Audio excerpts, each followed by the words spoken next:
नमस्कार, मैं हूं वंदना पांडे और आप देख रहे हैं के न्यूज इंडिया। बुलेटिन की शुरुआत करेंगे, उससे पहले हेडलाइंस। सीएम धामी ने धराली आपदा प्रभावित परिवारों से मुलाकात की, हर संभव मदद का आश्वासन दिया। कहा, संकट की घड़ी में सरकार मजबूती के साथ उनके साथ खड़ी। हिमाचल के किन्नौर में बादल फटा, कैलाश यात्रा रुकी। आईटीबीपी ने जिप लाइन से 413 तीर्थ यात्रियों को बचाया। मानसून सत्र का 13वां दिन, संसद गुरुवार सुबह तक स्थगित। लोकसभा में मर्चेंट शिपिंग बिल पास और दोनों सदन विपक्ष का बिहार एसआईआर मुद्दे पर हंगामा। पीएम मोदी ने कर्तव्य वन का उद्घाटन, सेंट्रल विजडा प्रोजेक्ट का हिस्सा। इसमें गृह, विदेश समेत 6 ज्यादा मंत्रालयों की ऑफिस। एमपी एमएलए कोर्ट से राहुल गांधी को मिली जमानत, अदालत से कहा मैंने नहीं दिया कोई बयान, अब शुरू होगी गवाही की प्रक्रिया। राजस्थान के झुंझुनू में पशु क्रूरता की हदें पार, बदमाश ने 25 कुत्तों की गोली मारकर हत्या की। बदमाश बाइक से पीछे कुत्ता नजर आते दिखा। आप देख रहे हैं के न्यूज, खबरों का सारथी। उत्तरकाशी से बड़ी खबर आपको बताने जा रहे हैं इस वक्त की। हरसिल पहुंचे सीएम पुष्कर सिंह धामी और हेलीकॉप्टर से हरसिल पहुंचे हैं सीएम धामी। धराली हरसिल का हेलीकॉप्टर से निरीक्षण किया, रेस्क्यू किए गए लोगों से मुलाकात की, उनसे बातचीत की, आपदा प्रभावित इलाके का हवाई सर्वेक्षण भी किया है। तो उत्तरकाशी से आपको ये बड़ी खबर बता रहे हैं, धराली से आपको ये बड़ी खबर बता रहे हैं। राहत कार्य बेहद तेज गति से चल रहा है, रेस्क्यू किए गए लोगों से मिले भी हैं सीएम पुष्कर सिंह धामी। हेलीकॉप्टर से हरसिल पहुंचे सीएम पुष्कर सिंह धामी और साथ ही सीएम धामी ने कहा है कि संकट की इस घड़ी में हम आपके साथ बराबर खड़े हैं। धराली हरसिल का हेलीकॉप्टर से निरीक्षण भी किया है, साथ ही रेस्क्यू किए गए लोगों से मुलाकात भी की है, उनसे बातचीत की, आपदा प्रभावित लोगों से मिले भी हैं सीएम पुष्कर सिंह धामी। उत्तरकाशी से ये खबर, हरसिल पहुंचे सीएम धामी और साथ ही साथ जो वहाँ स्थानीय लोग थे, वहाँ मौजूदा जो लोग थे उनसे मिले भी, उनसे हालात का जायजा लिया, उस वक्त का जो दौर रहा उस दौर की जानकारी ली। जो इससे प्रभावित लोग थे उन्हें सुरक्षित स्थानों पर भी पहुंचाया जा रहा है। ये तस्वीर आपको दिखा रहे हैं ग्राउंड जीरो की, ये तस्वीर धरातल की, ये तस्वीर जहां पर खुद पहुंचे उत्तराखंड के मुख्यमंत्री सीएम पुष्कर सिंह धामी। तो हवाई सर्वेक्षण किया है।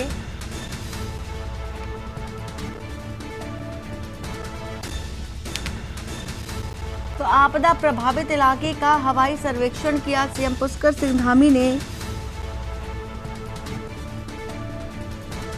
तो बराबर लोगों के साथ, लोगों के बीच खड़े हैं पुष्कर सिंह धामी। उत्तराखंड के मुख्यमंत्री पुष्कर सिंह धामी धराली में बादल फटने भूस्खलन की घटना स्थल पर पहुंचे और वहीं ये तस्वीर आपको दिखा रहे हैं ग्राउंड जीरो की। ये तस्वीर भारतीय सेना, आईटीबीपी, एनडीआरएफ की जो टीमें हैं, एसडीआरएफ और अन्य जो एजेंसियां हैं बचाव कार्य में जुटी हुई हैं। साथ ही भूस्खलन से प्रभावित धराली में स्थानीय लोगों और जो इसकी चपेट में आए लोग हैं उनसे भी मुलाकात की, जो प्रभावित लोग हैं उनसे मिले हैं।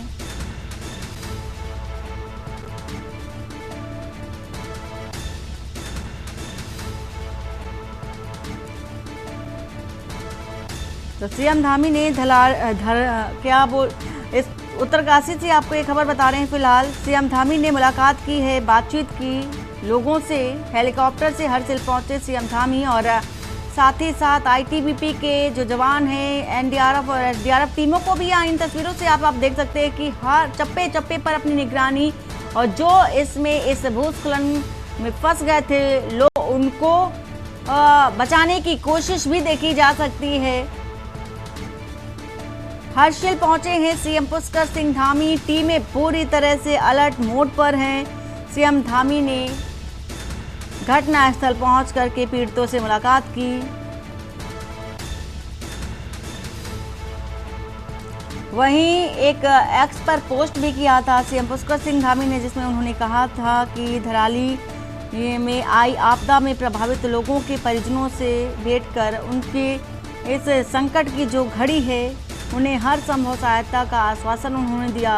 इस आपदा ने कई परिवारों को अपार दुख दिया है। ऐसी संकट की घड़ी में हम आपके साथ खड़े हैं।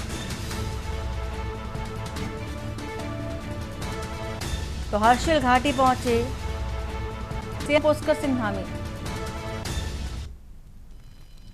कोरबा से खबर बता देते हैं आपको। कुशमंडा जीएम कार्यालय पर ताला पड़ा है।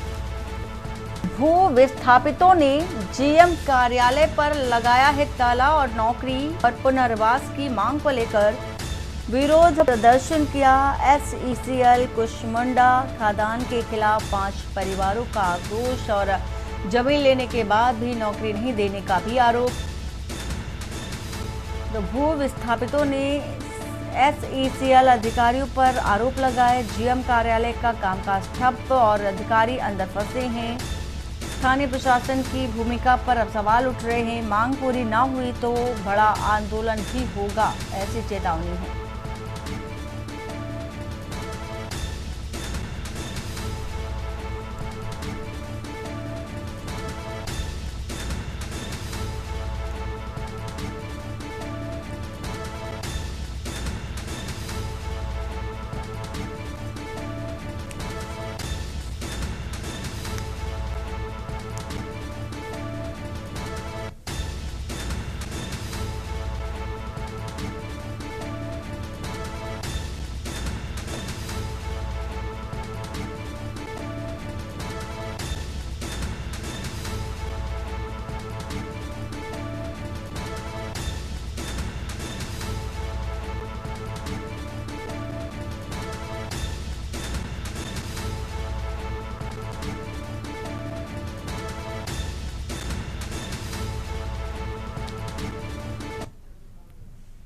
सूरजपुर से आपको एक खबर बता देते हैं। एसईसीएल भटगांव एरिया में जमीन धंसने से हड़कंप मच गया और वहीं ग्रामीणों की बढ़ी चिंता। पहले भी हो चुकी है ऐसी घटना और प्रशासनिक लापरवाही पर ग्रामीणों ने सवाल उठाए। 3 साल में दोहराया गया है ये खतरा। स्थायी समाधान अभी तक नहीं मिल पाया है।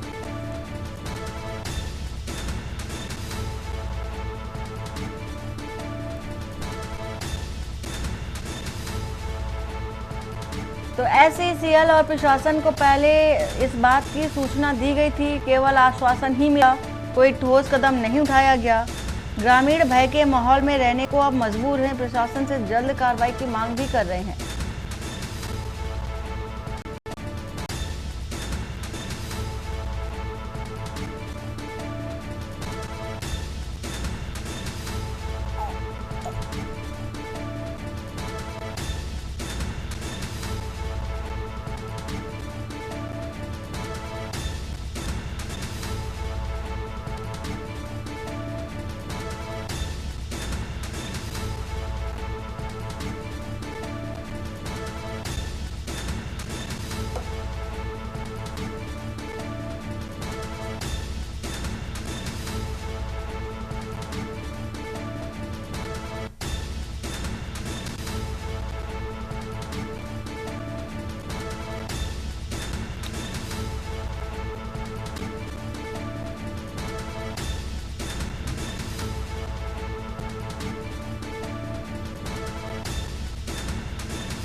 सूरजपुर के झिलमिली थाना क्षेत्र के डलबहरा गांव में गौ हत्या कर मांस खाने का सनसनीखेज मामला सामने आया।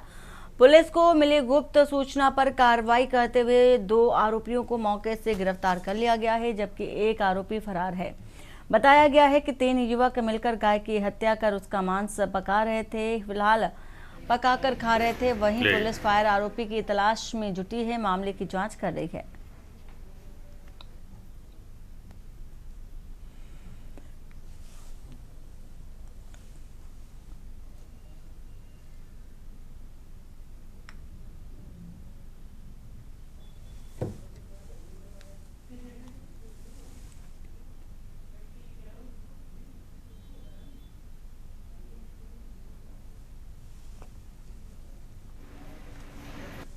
कल थाना डिलीवरी में जानकारी मिली कि गांव में गांव गए गाय की हत्या करके लोग उसके मांस को उपयोग कर रहे हैं। इस पर थाना प्रभारी ने तुरंत अपराध कायम किया और टीम गई थी, जिसमें आरोपी 2 आरोपी को पकड़ा गया है। एक आरोपी फरार है, उसके पीछे पुलिस लगी हुई है और उसको दोनों को गिरफ्तार करके न्यायिक रिमांड में भेजा जाएगा। सर क्या मानते हैं यहाँ की इस प्रकार हत्या और एक कड़ी कार्रवाई होनी चाहिए? बिल्कुल होना चाहिए, गलत है इस तरह से ऐसे मतलब घटना कारित करते हैं। अगर ऐसा जो भी घटना कारित करेगा तो उसको सख्त से सख्त कार्रवाई की जाएगी। खबर सूरजपुर से, जहां भोजपुरी फिल्मों में काम दिलाने का झांसा देकर सूरजपुर की एक युवती के साथ अनाचार करने वाले आरोपी को पुलिस ने बिहार के पटना से गिरफ्तार कर लिया है। मामला चांदनी थाना क्षेत्र का है, जहां की रहने वाली युवती की इंस्टाग्राम के जरिए पटना निवासी और चिंतामणि से दोस्ती हुई थी। आरोपी ने युवती को भोजपुरी हीरोइन और सिंगर बनाने का लालच दिया। पटना बुलाया लालच देकर और एक किराए के मकान में बंधक बनाकर के 1 माह तक उसकी शारीरिक शोषण करता रहा और इस दौरान उसने युवती का मोबाइल छीन लिया और अश्लील वीडियो बना करके ब्लैकमेल करना शुरू कर दिया। डर के मारे युवती दोबारा पटना गई, जहां आरोपी ने फिर अनाचार किया और फर्जी आईडी बनाकर अश्लील वीडियो वायरल कर दिया। मौका पाकर युवती भागकर सूरजपुर लौट आई और चांदनी थाने में शिकायत दर्ज कराई। पुलिस ने गंभीरता से मामला लेते हुए विशेष टीम गठित की और आरोपी चिंतामणि को पटना से गिरफ्तार कर सूरजपुर ला चुकी है। फिलहाल आरोपी के खिलाफ आगे की कार्रवाई जारी है।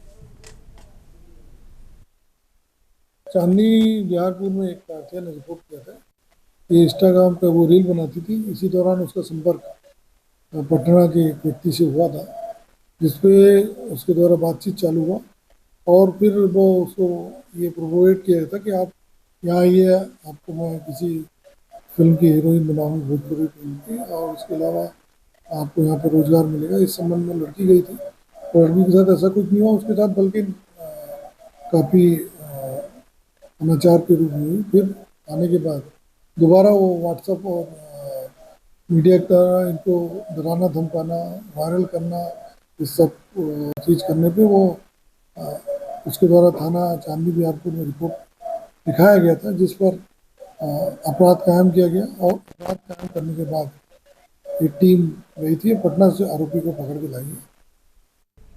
छत्तीसगढ़ के बस्तर में प्रदेश की बदहाल स्वास्थ्य व्यवस्था के विरोध में युवा कांग्रेस और एनएसयूआई ने मंगलवार को बस्तर में जोरदार प्रदर्शन कर दिया। प्रदर्शनकारियों ने स्वास्थ्य मंत्री के खिलाफ नारेबाजी की और उनका पुतला जला दिया। प्रदर्शन को देखते हुए कांग्रेस भवन और सर्किट हाउस के आसपास भारी पुलिस बल की तैनाती की गई ताकि किसी भी अप्रिय स्थिति से निपटा जा सके। प्रदर्शनकारियों ने स्वास्थ्य सेवाओं की बदहाली को सरकार की विफलता बताया और मंत्री से इस्तीफे की मांग भी की। इस दौरान कई कार्यकर्ता पुलिस से भिड़ते भी नजर आए, लेकिन हालात जल्द ही नियंत्रण में आ गए। कांग्रेस ने चेतावनी दी है कि अगर स्वास्थ्य सेवाओं में जल्द सुधार नहीं किया गया तो आंदोलन तेज हो जाएगा।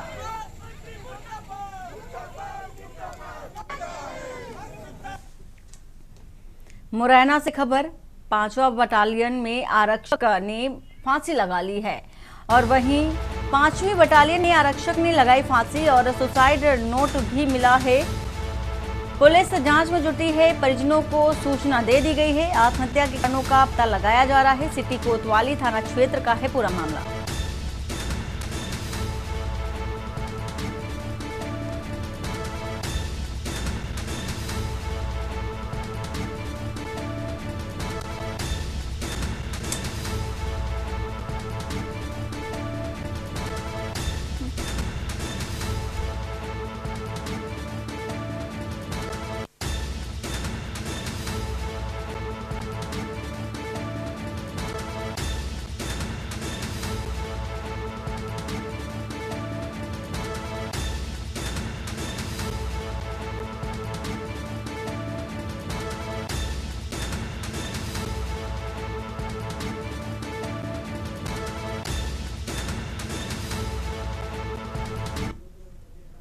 बजे 5th बटालियन मुरैना के एक आरक्षक रविंद्र शर्मा लगभग 45 से 50 वर्ष की उम्र है, उनके द्वारा अपने बैरक में फांसी लगा के सुसाइड किया गया है। सभी लोग मौके पे ही हैं। एफएसएल की जांच की कार्रवाई की जा रही है और आगे मर्ग जांच के अनुसार आगे हम लोग बात करेंगे। सर कारणों का कुछ पता चल पा रहा है? अभी कुछ नहीं पता है। रहने वाले मुख्यतः डबरा के हैं, उनके परिवार को सूचित कर दिया गया है और परिवार डबरा से आ रहा है।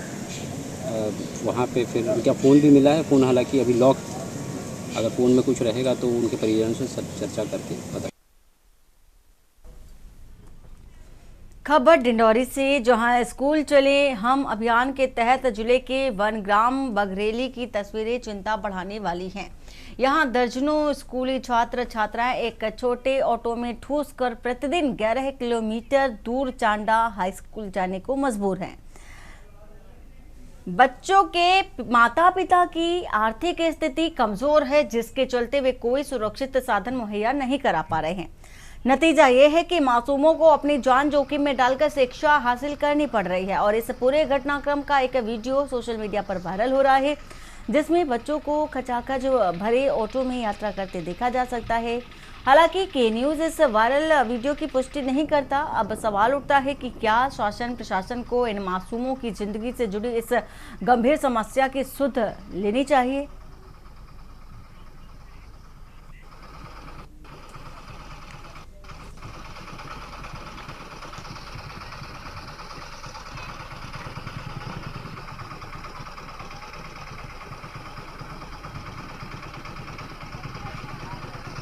हल्का आगे बढ़ाओ, हल्का बस।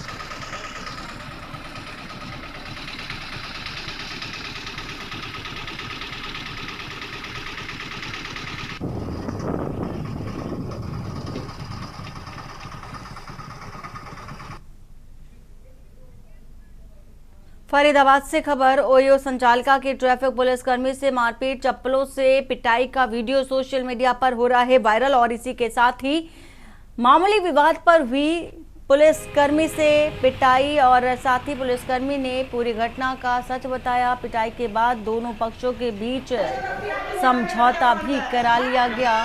समझौते के बाद संचालिका ने वीडियो वायरल किया और सरूरपुर चौकी स्थित नेशनल ओयो होटल का ये पूरा मामला तस्वीर आपको दिखा रहे हैं।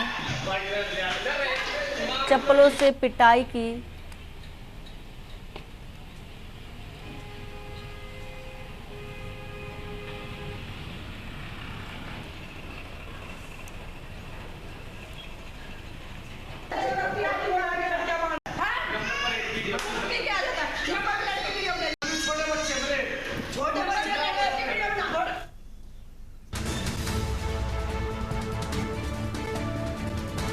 मामूली विवाद पर पुलिसकर्मी के साथ पिटाई हो गई।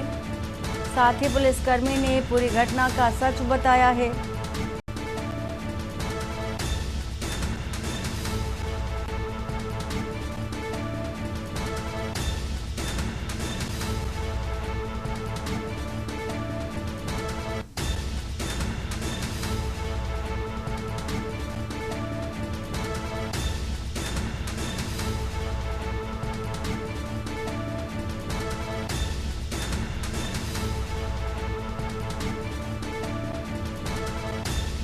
फरीदाबाद से आपको ये खबर बता रहे हैं, चप्पलों से पिटाई का वीडियो सोशल मीडिया पर वायरल हो रहा है।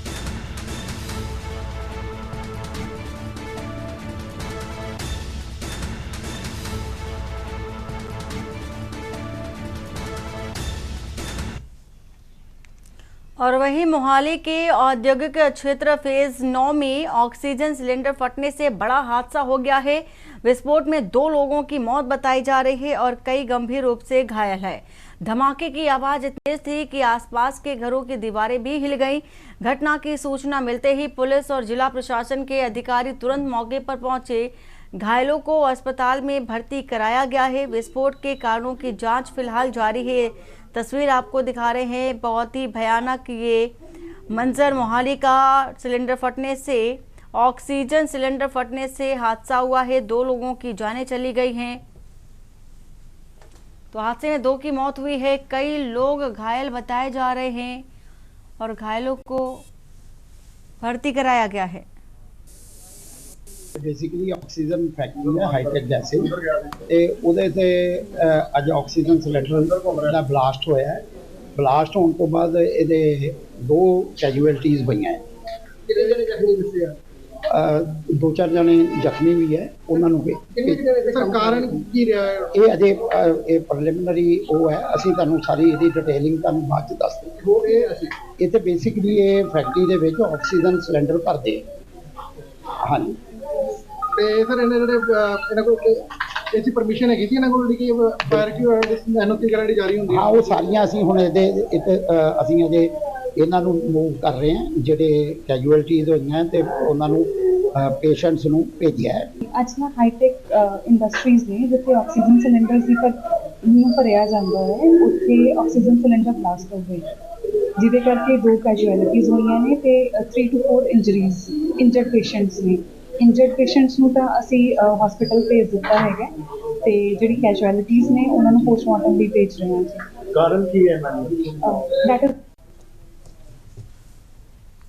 और वहीं हरियाणा के राजस्व मंत्री विपुल गोयल ने पत्रकारों से बातचीत की और बताया कि प्रदेश में 3 लाख घरों को सौर ऊर्जा से लैस करने का बड़ा लक्ष्य रखा गया है।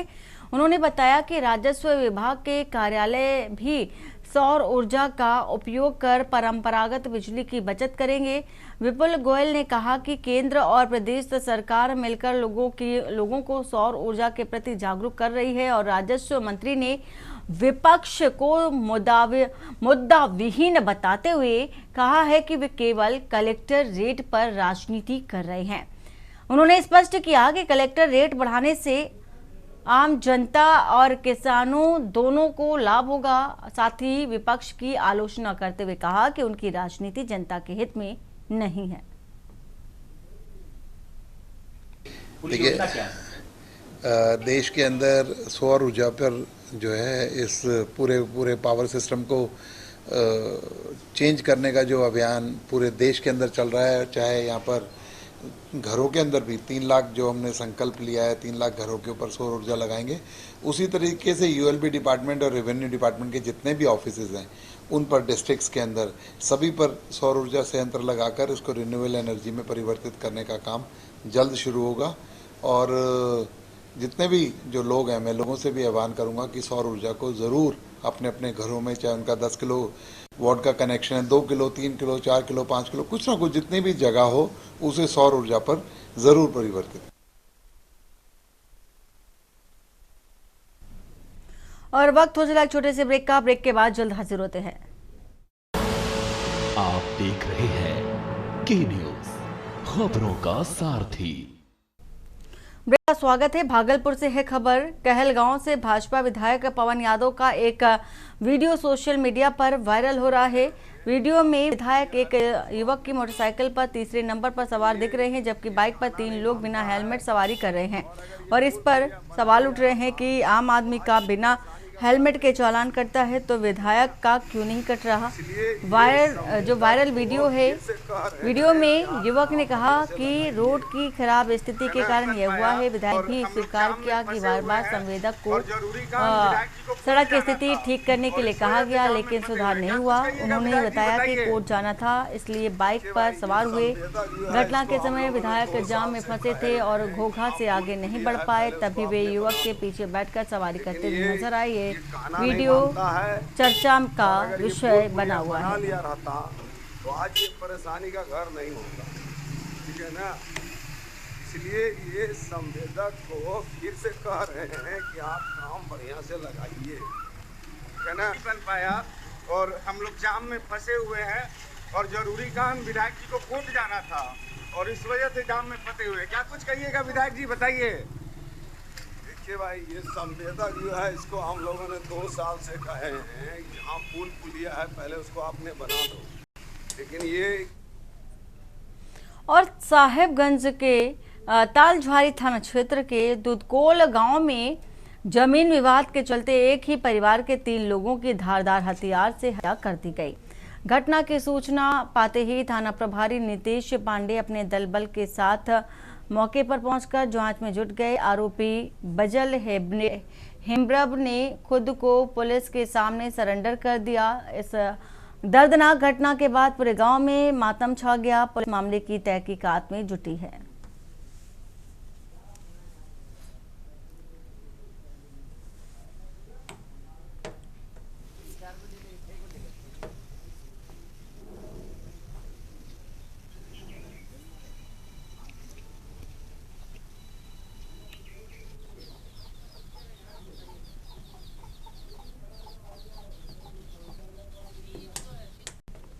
प्रयागराज से खबर बता देते हैं।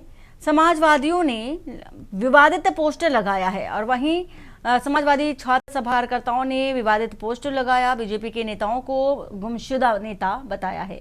मेयर गणेश केसरी को बताया गुमशुदा नेता। कैबिनेट मंत्री नंद गोपाल नंदी भी गुमशुदा नेता हैं। उप मुख्यमंत्री केशव प्रसाद मौर्य को भी बताया गुमशुदा हैं। बाढ़ग्रस्त इलाकों के दौरे को लेकर के ये पोस्टर लगाया गया है और इसमें फोटो लगाई गई बाकायदे और लिखा गुमशुदा नेता हैं, क्योंकि जो स्थितियां हैं बेहद प्रभावित हो रही हैं। बाढ़ के कारण भारी बारिश के चलते जलभराव की स्थिति बन चुकी है। साथ ही नदियां उफान पर हैं।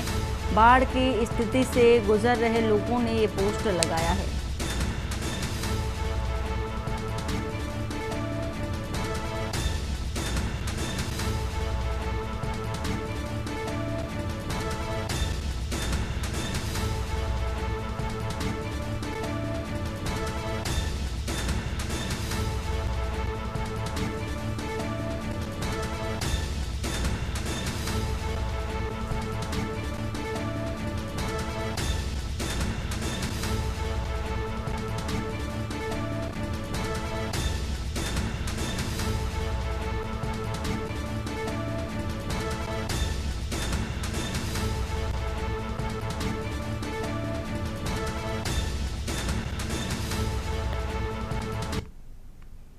लखनऊ से बता देते हैं खबर। डिलीवरी बॉय को पीटने का वीडियो वायरल हुआ। तेलीबाग के सैनिक नगर में डिलीवरी बॉय को पीटा। मकान की पहली मंजिल पर आने से मना किया था। सोशल मीडिया पर वीडियो वायरल हो रहा है।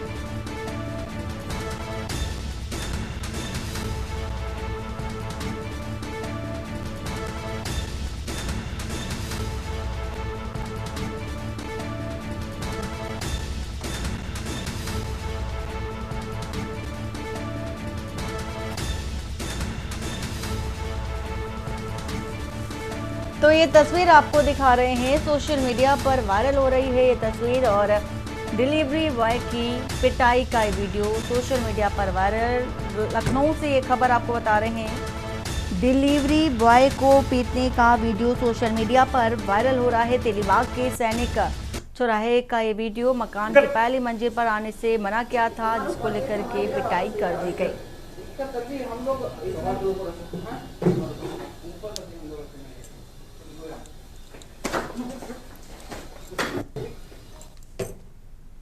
हरदोई जिले के सांडी विकासखंड क्षेत्र की ग्राम सभा मंसूरपुर में लाखों की लागत से बना पंचायत भवन अब उपेक्षा का शिकार हो गया है। सरकार की मंशा थी कि ग्रामीणों को पंचायत से जुड़ी सभी सुविधाएं गांव में ही मिल सके, लेकिन यह भवन अक्सर ताले में बंद रहता है। ग्रामीणों का कहना है कि ना तो सचिव आते हैं, ना कोई अन्य कर्मचारी। योजनाओं की जानकारी और मदद के लिए उन्हें अब भी गांव से बाहर जाना पड़ता है। उत्तर प्रदेश सरकार के स्पष्ट निर्देशों के बावजूद मंसूरपुर पंचायत में अधिकारियों की लापरवाही से ग्रामीणों में नाराजगी है। पंचायत भवन अब केवल एक शोपीस बनकर रह गया है, जिससे सरकार की योजनाओं का आमजन तक नहीं पहुंच पा रहा है।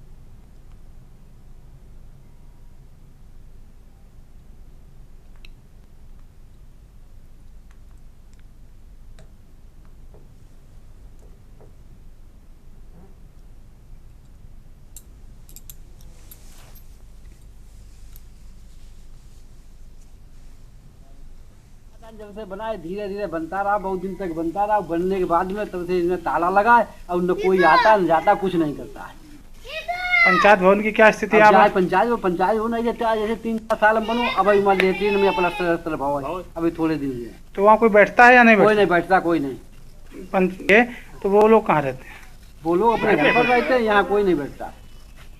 आज तक नहीं बैठे? आज तक नहीं।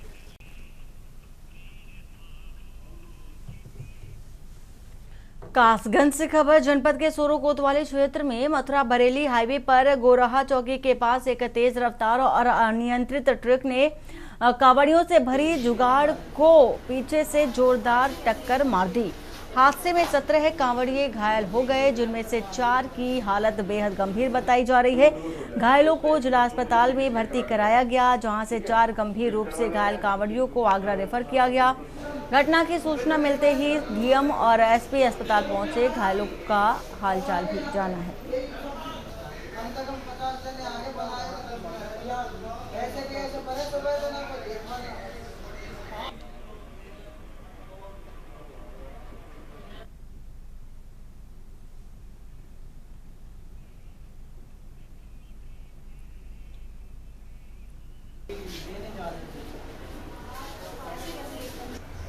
ये लोग अपने जो भी वाहन था इनका जुगाड़ था शायद, तो उससे ये लोग जा रहे थे कांवड़ लेने।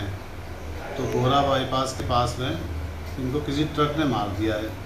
अच्छा, जो इनके साथ में जो बाइक चला रहे थे बच्चे, उन लोगों ने इनको देखा और जल्दी से फिर व्यवस्था करी, तो फिर 108 एम्बुलेंस से ये लोग यहाँ लाए गए। तो सुबह से इनका उपचार किया। कुछ लोग हेड इंजरी के थे, तो उन चारों लोगों को हमने आगरा रेफर कर दिया, क्योंकि हम कागज लेने जा रहे थे भरतपुर से सोरोजी के लिए। तो रास्ते में अचानक एक ट्रक वाले ने पीछे से हमला किया और उसमें 17 लोग घायल थे। उसमें से 10 लोग आगे रेफर कर दिए, 7 फिलहाल में ना पड़े और कुछ उसकी कार्रवाई की। जनपद कासगंज में एक बार फिर तेज रफ्तार का कहर देखने को मिला है, जहां कावड़ियों से बड़ी जुगाड़ में एक अनियंत्रित ट्रक ने टक्कर मार दी। बता दें आपको, यह कावड़िया जनपद भरतपुर से कासगंज लहरा गंगा घाट पर कावड़ भरने जा रहे थे, तभी गोरा नहर स्थित पुल पर अनियंत्रित ट्रक ने टक्कर मार दी, जिससे लगभग 17 कावड़िया घायल हो गए, जिनमें से 4 कावड़ियाँ को जिला अस्पताल से अलीगढ़ के लिए रेफर कर दिया गया है। साथ ही बकाया 13 कावड़ियों का जिला अस्पताल में इलाज चल रहा है। कावड़ियों की टक्कर की सूचना मिलते ही जिलाधिकारी सहित एसपी जिला अस्पताल जा पहुंचे और कावड़ियों का हलचल जाना। कासगंज से के न्यूज इंडिया के लिए प्रशांत सोनी। कासगंज में सराफा कारोबारी अजय कुमार वर्मा से 3 लाख रुपए की अवैध वसूली के मामले में पुलिस विभाग में हड़कंप मच गया। शिकायत के जांच में आरोप सही पाए जाने पर एसपी अंकिता शर्मा ने पटियाली थाने के सिपाही सोवरन सिंह, एसओजी के सिपाही पवन सहित 4 पुलिसकर्मियों को निलंबित कर दिया गया। कारोबारियों ने आरोप लगाया था कि एसओजी का सिपाही एक शातिर चोर के साथ मिलकर उससे धमकाकर थाने ले गया और जेल भेजने की धमकी देकर 3 लाख रुपए वसूले हैं। मामले में थाना प्रभारी पटियाली राम वकील सिंह और एसओजी प्रभारी विनय शर्मा की भूमिका भी संदिग्ध पाई गई।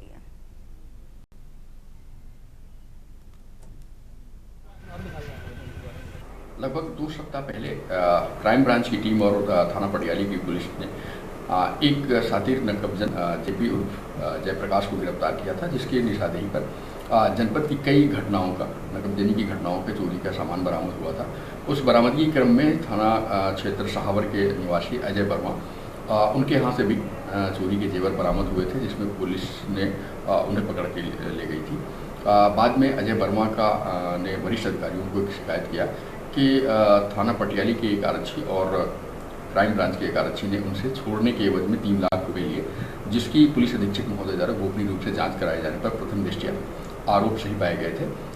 कल रात अजय वर्मा की तहरीर पर थाना पटियाली पर दोनों आरक्षियों और 2 अन्य व्यक्तियों के विरुद्ध सुसंगत धाराओं में अभियोग पंजीकृत किया गया और इस पूरे प्रकरण में दोनों आरक्षी और थाना प्रभारी पटियाली और एसओजी प्रभारी को निलंबित कर आगे की वैधानिक कार्रवाई की जा रही है।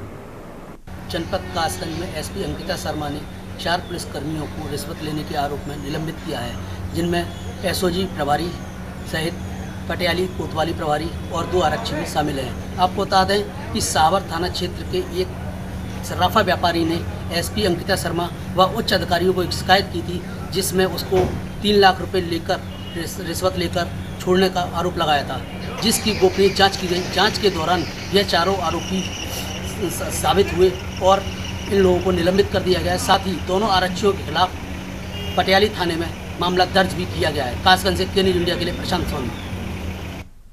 और कानपुर के स्वरूप नगर स्थित चांदनी हॉस्पिटल में भारतीय बाल रोग अकादमी के तत्वावधान में विश्व स्तनपान सप्ताह के अवसर पर स्तनपान जागरूकता कार्यक्रम का आयोजित कार्यक्रम किया गया और इस कार्यक्रम में डॉक्टर विनीत अग्रवाल और डॉक्टर रोली मोहन ने महिलाओं को इसके महत्व के बारे में समझाया और उन्होंने कहा कि जन्म के पहले घंटे से ही बच्चे को मां का दूध पिलाना चाहिए और क्योंकि मां का दूध बच्चे के लिए अमृत के समान होता है।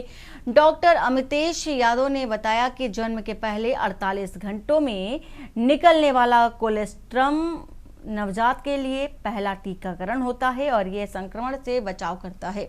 स्तनपान से नवजात में निमोनिया और डायरिया का खतरा कम होता है, साथ ही महिलाओं में कैंसर का भी खतरा कम हो जाता है। कार्यक्रम में बड़ी संख्या में महिलाएं, डॉक्टर और नर्सिंग स्टाफ उपस्थित रहे जिन्होंने जागरूकता बढ़ाने में सक्रिय भागीदारी की। साथ हम लोग विश्व स्तनपान सप्ताह सेलिब्रेट कर रहे हैं। हम यहाँ पे चांदनी हॉस्पिटल में नर्सिंग स्टाफ और डॉक्टर्स को इस बात के लिए अवेयर करा रहे हैं कि किसी भी परिस्थिति में माँ का दूध होता है और माँ का दूध ही पिलाया जाना चाहिए। बच्चे को डब्बे के दूध और बोतल से दूर रखना चाहिए। बच्चे की ज़िंदगी भर के लिए ये अमृत की बूंदें 6 महीने के लिए एक्सक्लूसिव ब्रेस्ट फीडिंग पर जोर देना चाहिए। एक्सक्लूसिव ब्रेस्ट फीडिंग मतलब दिन भी स्तनपान और रात में भी स्तनपान। आज का कार्यक्रम एक विश्व स्तनपान सप्ताह चलता है, उसी के अंतर्गत है। यहाँ के जो चांदनी नर्सिंग होम के जितना नर्सिंग स्टाफ है उनको अवेयर करने के लिए है।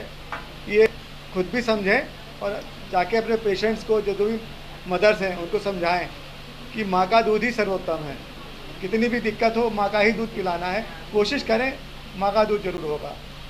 माँ को भी समझाएं और माँ के जो साथ में रिलेटिव्स हैं उनको भी समझाएं कि धैर्य रखें तो माँ का दूध ही पिलाएं, ऊपर से दूध ना पिलाएं। उससे हम बहुत सारी मौतें और बहुत सारी बीमारियां बचा सकते हैं। नोएडा में अगाहपुर से NSEZ सेक्टर 82 तक बनने वाला भंगेल एलिवेटेड रोड अब पूरी तरह से बनकर तैयार हो चुका है। 4.5 किलोमीटर लंबी यह सड़क सेक्टर 40, 49, 48 और 107 और भंगेल गांव की घनी आबादी के बीच से गुजरती है। ट्रैफिक खुलने के बाद होने वाले शोर से स्थानीय निवासियों को परेशानी ना हो, इसके लिए नोएडा प्राधिकरण ने साउंड बैरियर लगाने का निर्णय लिया। 50 से अधिक घरों के सामने फाइबर सीट से बैरियर लगाए जाएंगे। सड़क निर्माण जून 2020 में शुरू हुआ था और इसकी कुल लागत 608 करोड़ 61 लाख रुपए रही और अब नोएडा प्राधिकरण साउंड बैरियर के लागत का एस्टीमेट तैयार कर जल्द ही कार्य शुरू किया जाएगा।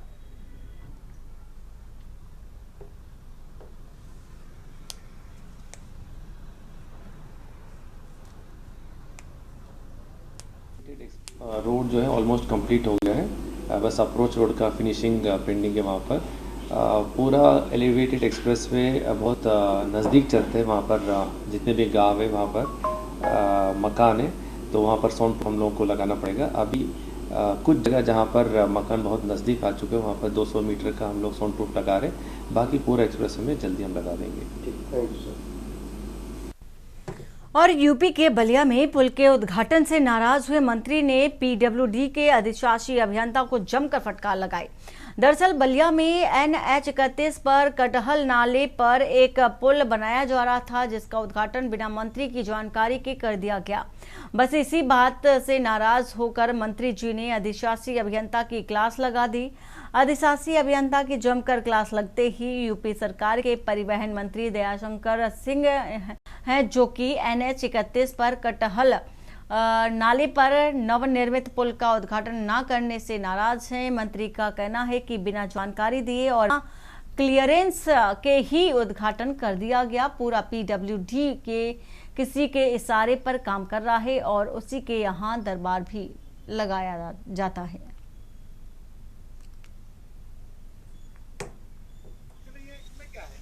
अभी इसका टेस्टिंग नहीं हुआ है, इसका भी क्लियरेंस नहीं मिला है, इसलिए अभी इसका उद्घाटन नहीं किया जाएगा। हम लोगों ने कई बार कहा कि इसको जल्दी कराओ, यहाँ पर आवश्यकता है आवागमन में हो रहा है। तो बोला अभी क्लियरेंस है, अभी टेस्टिंग नहीं हुआ है। और आज अचानक किसी के इशारे पर जो पिरोडी को पर जिसकी दखलंदाजी है, उसके पैरोल पर काम करने वाले एग्जीक्यूटिव इंजीनियर, ये दोनों हमारे यहाँ के एग्जीक्यूटिव इंजीनियर, ये आप लोग भी थे मेरे साथ। आज फ्लड में हम लोग देख रहे थे, अचानक आनन फानन में इसका जो है बिना क्लियरेंस का इसको जो है चालू करवा दिया। अभी देखिए बिजली का तार अभी है, अभी कोई ट्रक रुक जाएगा, गिर जाएगा, कोई तैयारी नहीं, कुछ नहीं, अचानक। और कानपुर के लाजपत नगर में कांग्रेस कार्यकर्ता अमनदीप सिंह गंभीर ने राष्ट्रीय अल्पसंख्यक अध्यक्ष इमरान प्रतापगढ़ी के जन्मदिन पर रक्तदान शिविर का आयोजन किया और इसी शिविर में 35 से ज्यादा कांग्रेस कार्यकर्ताओं और अन्य लोगों ने थैलेसीमिया से पीड़ित बच्चों के लिए रक्तदान किया। अमनदीप ने कहा कि पूरे कांग्रेसी कार्यकर्ताओं में इस अवसर पर हर्ष का उल्लास था। इमरान प्रतापगढ़ी ने भी कहा कि मुझे हिंदू मुस्लिम में कभी विभाजित नहीं किया जाना चाहिए। इनके बाद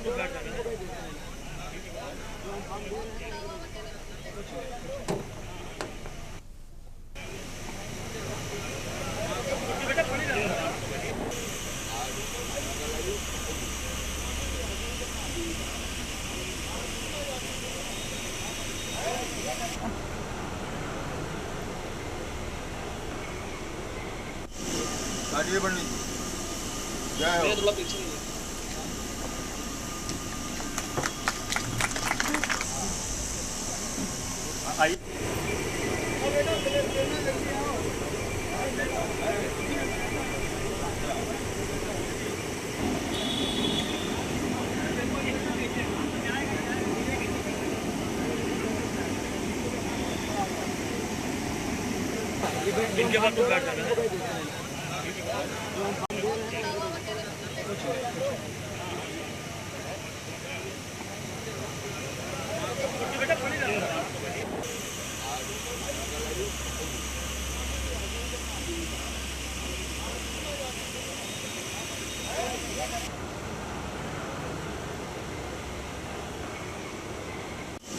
हमारे राष्ट्रीय अल्पसंख्यक के अध्यक्ष जनाब इमरान प्रतापगढ़ी जी के जन्म उत्सव पर हम लोग बहुत धूमधाम से आज उनका जन्म दिवस मना रहे हैं। और आज थैलेसीमिया बच्चों को आज उनके बड़ी कामना, उनकी शुभ कामनाओं के लिए आज थैलेसीमिया बच्चों के लिए ब्लड डोनेट कर रहे हैं। और आज पूरे ही देश में खुशी का माहौल है, क्योंकि इमरान जी ऐसे एक नेता हैं जो हमेशा जात पात से हट करके भाईचारे की बात करते हैं, हमेशा इंसानियत मानवता की बात करते हैं। आज पूरे ही देश में खुशी की लहर है और हम सब लोग भी बहुत खुशी इसके महोत्सव आज त्योहार मना रहे हैं। और रामनगर में नेशनल हाईवे 309 पर रिलायंस पेट्रोल पंप के पास अचानक सड़क किनारे से एक पेड़ टूटकर टेम्पो के ऊपर गिर गया। टेम्पो में सवार यात्रियों में चीख पुकार मच गई, लेकिन सौभाग्य से सभी यात्री सुरक्षित रहे। टेम्पो चालक सावेज को चोट आई, जिसे इलाज के लिए अस्पताल में भर्ती कराया गया और इस दुर्घटना से कुछ विद्युत पोल और बिजली की लाइन भी क्षतिग्रस्त हो गई। स्थानीय लोग और प्रशासन मामले की जांच कर रहे हैं।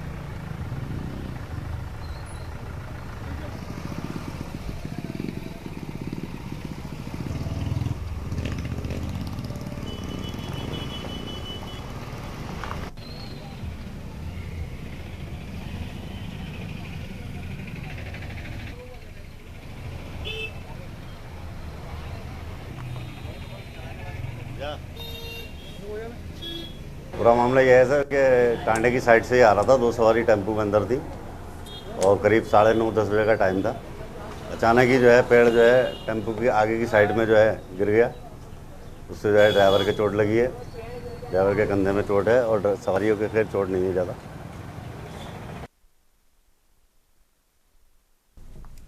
उत्तरकाशी से खबर, डीएम एसपी ने हेली से किया धराली क्षेत्र का निरीक्षण। खबर आपको बता रहे हैं उत्तरकाशी से।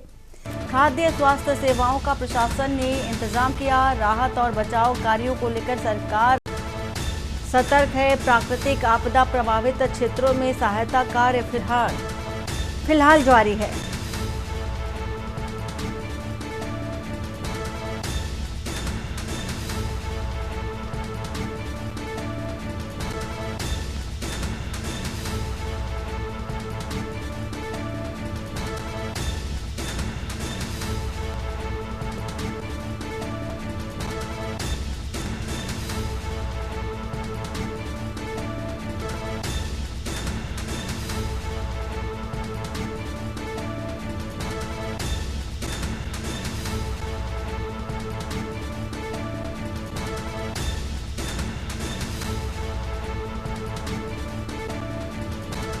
उत्तरकाशी से आपको एक खबर बता रहे हैं। राहत और बचाव कार्यों को लेकर के टीमें पूरी तरह से अलर्ट है।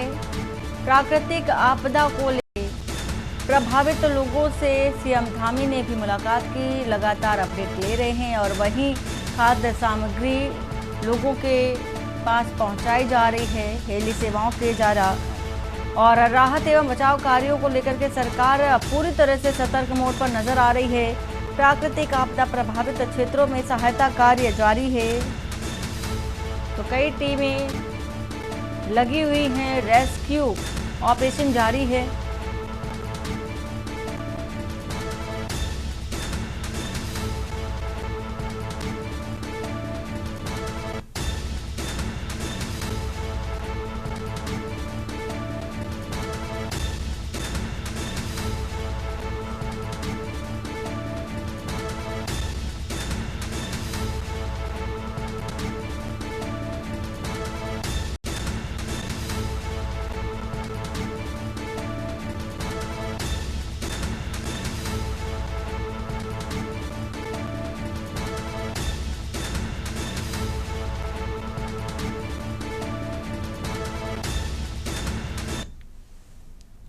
और खबर ऋषिकेश से, जहां उत्तरकाशी के धराली में हुए बड़े हादसे के बाद ऋषिकेश एम्स ने घायलों के इलाज के लिए विशेष तैयारियां पूरी कर ली हैं। एम्स निदेशक डॉक्टर प्रोफेसर मेनू सिंह ने बताया कि 40 से 50 बेड सुरक्षित है, मेडिकल उपकरणों के साथ ट्रॉमा सेंटर में उपलब्ध हैं और हादसे में घायल मरीजों को एयर एम्बुलेंस के जरिए ऋषिकेश एम्स एयरलिफ्ट किया जाएगा, जहाँ अनुभवी डॉक्टरों की टीम इलाज में जुटी रहेंगी। प्रशासन ने तुरंत बेहतर चिकित्सा सुविधा उपलब्ध कराने का आश्वासन भी दिया है।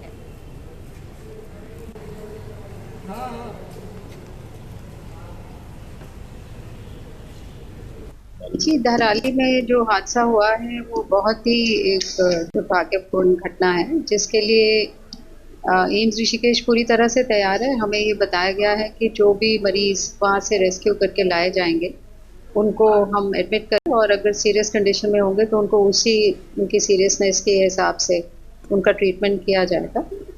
ऐसा पॉसिबिलिटी है कि हेल्पर से भी मरीज आ सकते हैं और हमारी तरफ से पूरा तैयारी है। 40-50 मरीजों को हम आसानी से देख सकते हैं। हमने उसके लिए जो भी बेड्स चाहिए या उसके लिए उनके लिए जो सामान चाहिए या ऑपरेशन के लिए जो सामान चाहिए और जो भी नर्सेज और डॉक्टर्स जो हैं उनको वहाँ तैनात करें।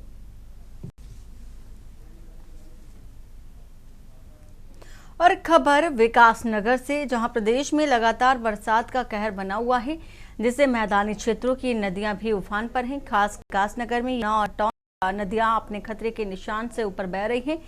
इससे बचाव के लिए आपदा प्रबंधन की टीमें सतर्क हैं। डाक पत्थर ब्यास डैम से यमुना नदी का जायजा लिया गया है ताकि इससे आवश्यक कदम उठाए जा सके। मौसम विभाग और प्रशासन की ओर से जनता को सतर्क रहने की सलाह दी जा रही है।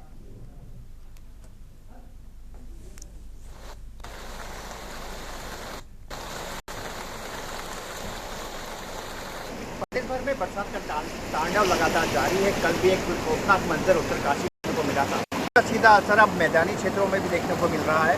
यहाँ की जो मुख्य नदियाँ हैं, यमुना और टॉन या अन्य जो जितनी भी बड़ी नदियाँ हैं, वो इस वक्त उफान पर हैं, अपने खतरे के निशान से ऊपर बह रही हैं। इस वक्त हमारी मौजूद के डाक पत्थर बैराज डैम के पास है। जी साहब, आप जो तस्वीरें देख पा रहे होंगे, दूर तक जहाँ भी आपको नजर जाएगी पानी ही पानी आपको नजर आएगा। एक खौफनाक मंजर सबको डराने वाली है। खासकर बात करें और जो इसकी आसपास की बस्तियां, उनको सतर्क रहने की सलाह दी जा रही है, उनको खाली कराया जा रहा है और पूरी तरह से प्रशासन मुस्तैद है। अगर यही आलम बरसात का पहाड़ों में रहा तो इसका सीधा असर मैदानी क्षेत्रों में खासकर यमुनानगर और दिल्ली तक इसका असर देखने को मिलेगा। तबरेज खान, गदरपुर के कालीनगर व जयनगर ग्राम सभाओं की कॉलोनी में भारी बारिश के बाद पानी गया, जिससे स्थानीय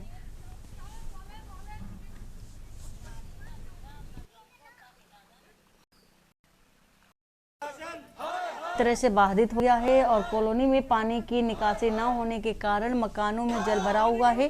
ग्रामीणों का आरोप है कि पानी निकासी रास्ते दुकानदारों ने अवरुद्ध कर रखे हैं, जिससे समस्या और भी ज्यादा बढ़ गई है।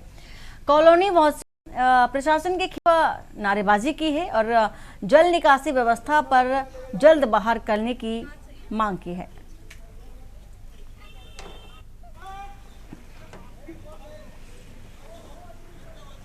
यहाँ पर नाली बंद कर दी गई है टाइम से, 5-6 साल से ऊपर हो गए हैं। लोग ड्यूटी जा पा रहे हैं, बच्चे स्कूल जा पा रहे हैं और आधा घर पानी से डूब गया है यहाँ पे और बहुत ज़्यादा परेशानी सही। घर में सांप कीड़े घुसने की डर हो गई है, तो बहुत ज़्यादा प्रॉब्लम है। ये नाले खोलने की कृपा करें। पानी चलता था, जब से ये बंद होगी सबका घर डूब जा रहा है, पूरे गाँव में पानी भरा पड़ा है और आगे से निकासी बंद कर दी गई है। ये पानी निकल ही नहीं पा रहा है, फसल भी डूब रही है, लोगों का घर भी डूब रहा है, जानवरों तक डूब जा रहा है, जानवरों में पानी चढ़ा पड़ा है। बहुत बुरी स्थिति है इस टाइम। सालों से जब तक यहाँ पे आए हैं अभी कोई विकास यहाँ पे हुआ कहाँ है? कोई विकास नहीं हुआ है। जितना नाली थे, निकासी नाली, सारे नाली बंद कर दिए हैं लोगों ने। उसके नाली का निकासी साफ सफाई भी नहीं है, कुछ भी नहीं है। हम तो बार बार हर प्रधान को कहने के लिए हम मजबूर हो गए सबसे, और विधायक से भी आज तक कोई प्रधान भी नहीं आया। आज जो ये हमारे पहले प्रधान मीना विश्वास और त्रिनाथ विश्वास जी आए हैं, जो आज ये मौका मिला है हमें बोलने का। गली में ऐसा हो गया, बिल्कुल पानी से घुटनों दो पानी। बच्चे स्कूल भी कैसे, ड्यूटी वाले कैसे जाएंगे, हम लोग कैसे जाएंगे बाहर? निकलने का कोई रास्ता ही नहीं है। हम बहुत परेशान हो चुके हैं सर। क्या कहेंगे प्रशासन से आप? हम ये कहना चाहेंगे निकासी हो जाए बस। और मैं चंडीपुर में रहती हूँ और वैसे हमें यही दिक्कत है कि भर गया है और कैसे हम रह रहे हैं, कैसे हमारे बच्चे रह रहे हैं, पूरे आधे मकान तक पानी भर गया है। बस हमें निकासी चाहिए। यहाँ पहले निकासी था, वहाँ से बंद कराया गया साना स्टोर से, और वहाँ से निकासी चाहिए बस। और हमें कुछ डूट वाले हैं, बच्चे स्कूल नहीं जा पाए हैं, बताओ घुटने तक पानी है, कैसे जाएंगे? बुलेटिन फिलहाल इतना ही। बाकी की खबरों के लिए बने रहिए आप के न्यूज़ इंडिया के साथ। नमस्कार। आप देख रहे हैं के न्यूज़, खबरों का सारथी।